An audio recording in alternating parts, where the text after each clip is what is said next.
One of the biggest inputs on any small farm or homestead that has livestock is hay. I buy a lot of hay each year to feed my milk cows, which is probably why it's the biggest expense on my farm. So, is there anything a person can do to save money on hay? There sure is. Several things, actually. And we're going to talk about them today.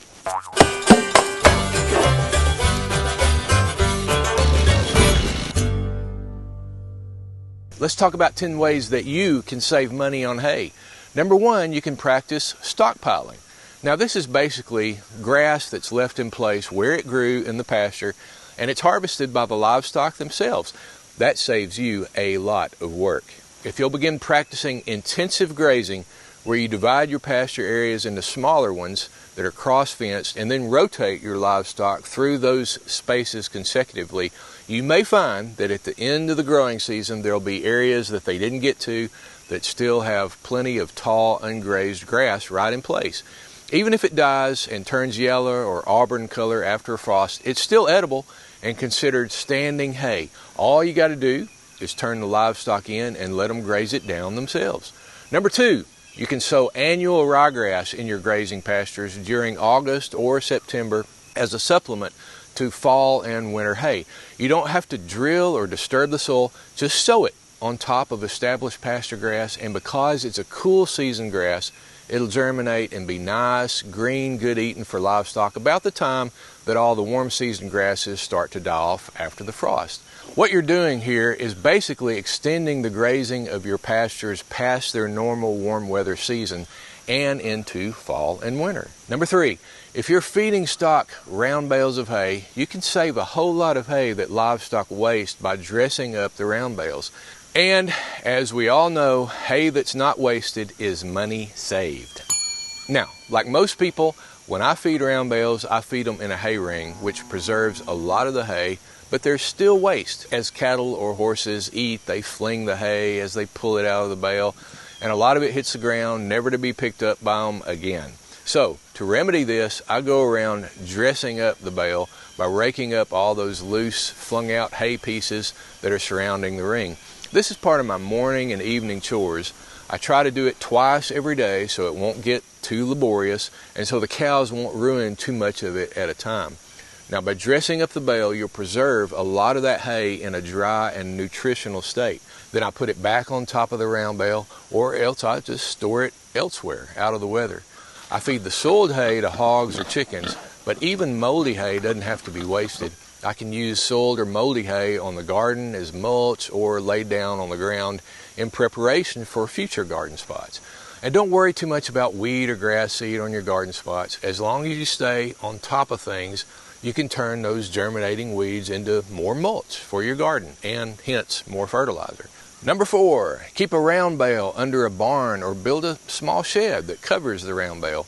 Make it where you can drive through it or back under it to deposit the bale with your tractor or however you lift bales. You'll save a lot of hay from getting wet and moldy that way because, like I said, hay that's not wasted is money saved. Number five, as I just said, store round bales inside a barn or shed, but if you don't have access to a barn or shed, store round bales in a sunny area. If you don't have a sunny area and you only have shade, put a tarp over the top portion of the bales to shed the rain off. But be sure to only cover the top, about a third of the bales or so. Don't cover them completely or they'll get moldy and it'll be worse than not covering them at all. Also, make sure you tie the tarp down well against strong winds because they will come in winter. Now, if you have to fold the tarp so as not to cover the hay completely, you'll probably lose the ability to use the grommets that are on the edge of the tarp. Well, no problem. Just take a rock and put it under the edge of the tarp where you want to tie it. Then tie your rope around the rock with a miller's knot. Then you've got an instant holding place for the tarp. That's an old cotton gin trick for weighing cotton sacks. Just thought you should know. You might even be interested in my book, Building an Old-Fashioned Pole Barn. You may not even be a carpenter or have ever built anything. My book can help you out.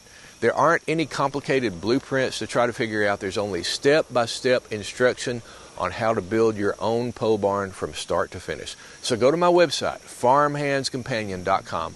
Look for the general store section and then find my book, Building an Old-Fashioned Pole Barn.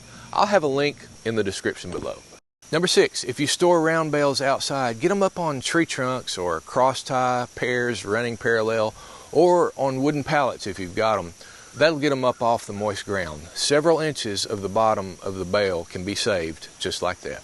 Number 7, there's another solution to livestock wasting a lot of hay fed out in round bales.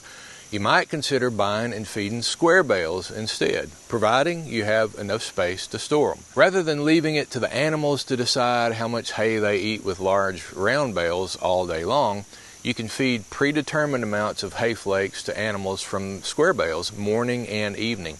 Keep in mind though that this only saves you money if they're really wasting a lot of that round bale, because pound for pound, hay in a square bale is sometimes more expensive than hay in a round bale. Number 8, build and use hay racks in your stalls when feeding livestock. These are especially useful when feeding loose hay or square bale flakes. Now, hay racks hold hay up high where livestock can pull it out, and providing there's a box or manger underneath to catch the stray bits of hay, you'll save even more from it being trampled under hoof. Loose hay or flakes can be dropped down from above into the racks from the loft area, and the manger box can be used to feed grain, so that's a couple of pluses. Number 9, maybe you've got small livestock like rabbits or chickens and you're feeding them grass or hay. Well, you can save hay costs on them too by curing grass clippings from your own mowed lawn. Although it's chopped up finer by lawn mowers, really it's just crushed and messed up completely. Mown grass can be turned into decent hay to feed animals, providing it cures properly in the sun, and that's the trick. Make sure to turn it several times during the curing process in the hot summer days, because it's harder to cure out than the grass that's been cut with a scythe, a sickle mower, or a rotary mower, since it's been chopped and mown to bits.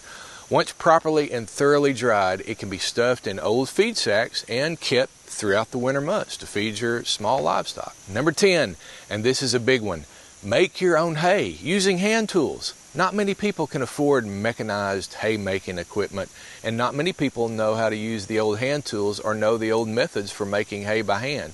But it can still be done, and it's not rocket science. You can do it, and it's kind of fun.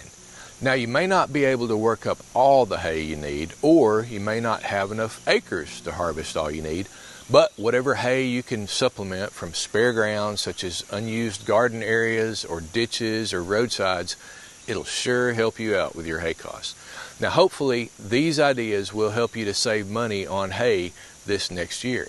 Now, speaking of hay, you might like to see my playlist on the tools and methods for making homemade hay, along with some of my other videos like how much hay does it take to feed cattle, or another one, how to salvage wasted hay. I'll have those links in the description below. I'm Paul Mack, and until next time, I'll talk to you later.